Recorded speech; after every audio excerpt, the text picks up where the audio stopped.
word with you, if you please. Beautiful English maiden. No compliments, I beg. I desire to speak with you on a purely professional matter, so we will, if you please, dispense with allusions to my personal appearance, which can only tend to widen the breach which already exists between us. My only hope shattered. The haughty Londoner still despises me. It shall be as you will. I understand that the conspiracy in which we are all concerned is to develop tomorrow, and that the company is likely to elect you to the throne on the understanding that the posts about the court are to be filled by members of your theatrical troupe, according to their professional importance. That is so. Then all I can say is that it places me in an extremely awkward position. I don't see how it concerns you. Why, bless my heart, don't you see that as your leading lady, I'm bound under a serious penalty to play the leading part in all your productions? Well? Why, of course, the leading part in this production will be the Grand Duchess. My wife? That is another way of expressing the same idea. I scarcely dared even to hope for this. Of course, as your leading lady, you'll be mean enough to hold me to the terms of my agreement. Oh, that's so like a man. Well, I suppose there's no help for it. I shall have to do it. She's mine. But do you really think you would care to play that part? Care to play it? Certainly not. But what am I to do? Business is business, and I'm bound by the terms of the agreement. It's for a long run, mind, a run that may last many, many years. No understudy, and once embarked upon, there's no throwing it up. Oh, we are used to these long runs in England. They're the curse of the stage. But you see, I've no option. You think the part of Grand Duchess will be good enough for you? Oh, I think so.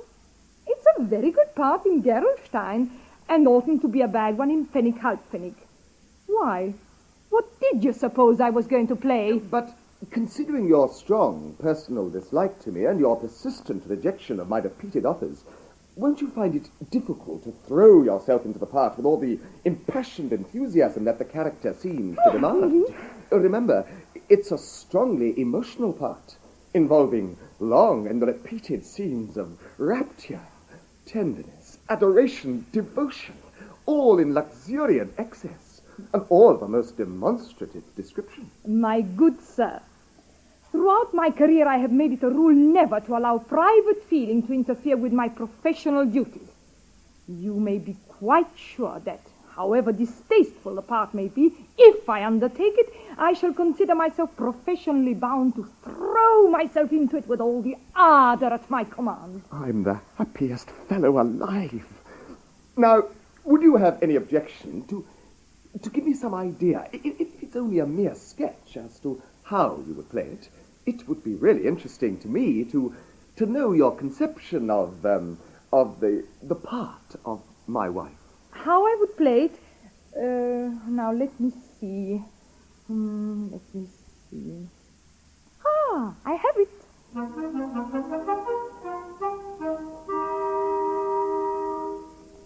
How would I play this part? The Grand Duke bride, all rancor in my heart, I'd duly hide. I drive it from my recollection, and when you with a mock affection will calculate it to defy deception, that's how I play this part. The Grand Duke's bride, with many a winsome smile, I'd wish and woo, with gay and girlish guile, I'd frenzy you. I'd madden you with my caresses, like battle harpers not confessing, that it was not no mortal would be guessing, with so much winsome wile, I'd witch and woo. Did any other maid with you succeed, I'd finish the forward jade, I would indeed, with jealous frenzy agitated, which would of course be simulated. I'd make a wish it never been created, I'd make a wish it never been created, I'd make a wish it never been created. Did any other maid with you succeed? And should there come to me some summer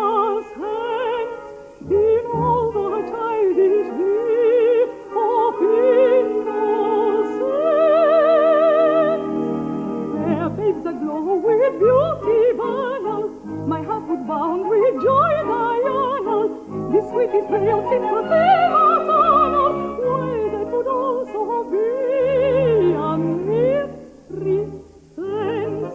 My histrionica for you deride, but that's how I play that part, oh grand duke.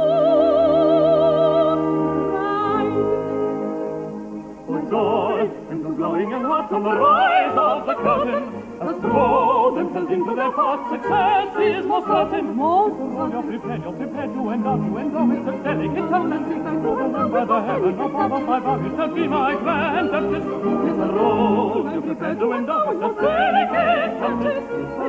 The heaven above my vow you shall be my grand duchess.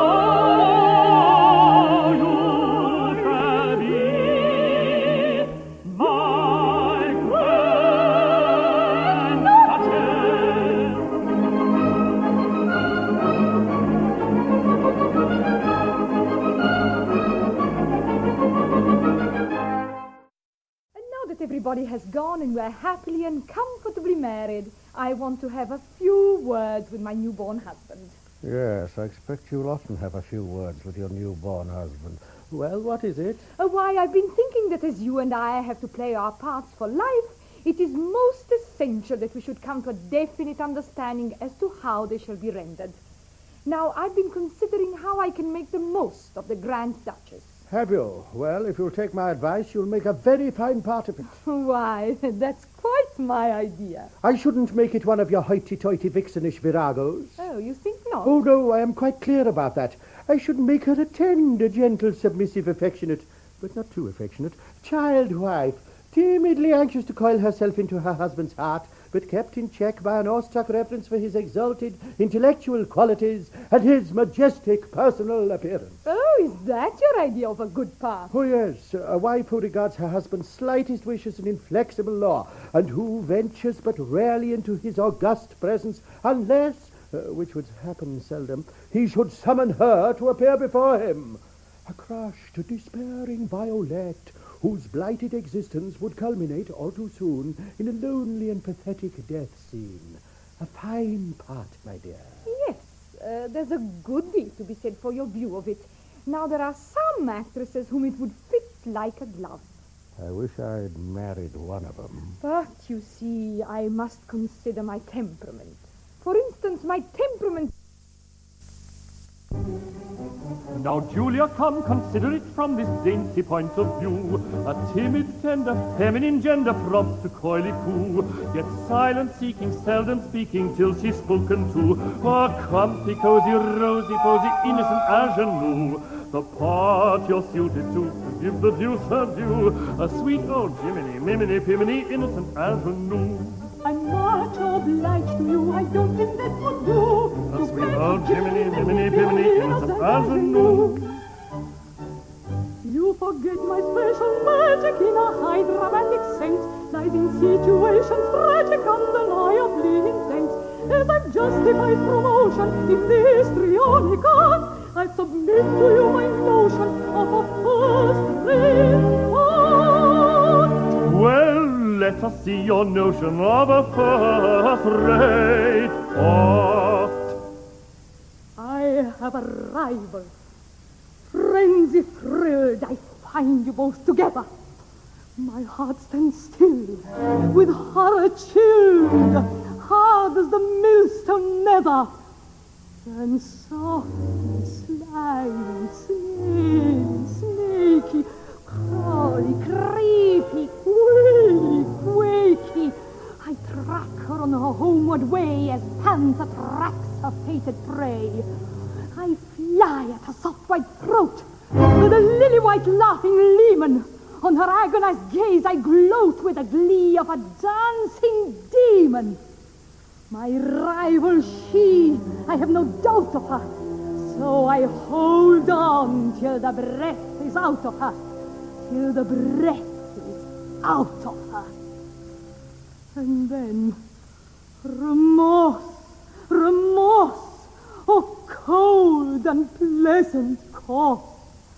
Avaunt, that lifeless form I gaze upon, that face still warm, but weirdly wan. Those eyes of glass I contemplate, and then, alas, too late, I find she is your aunt. Then mad,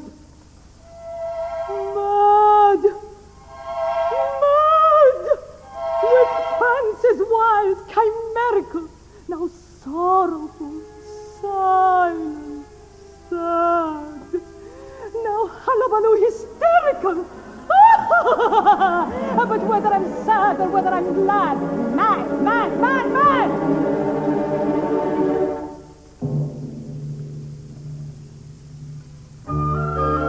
This calls for the resources of a high-class art, and satisfies my notion of a first-rate part, and satisfies my notion of a first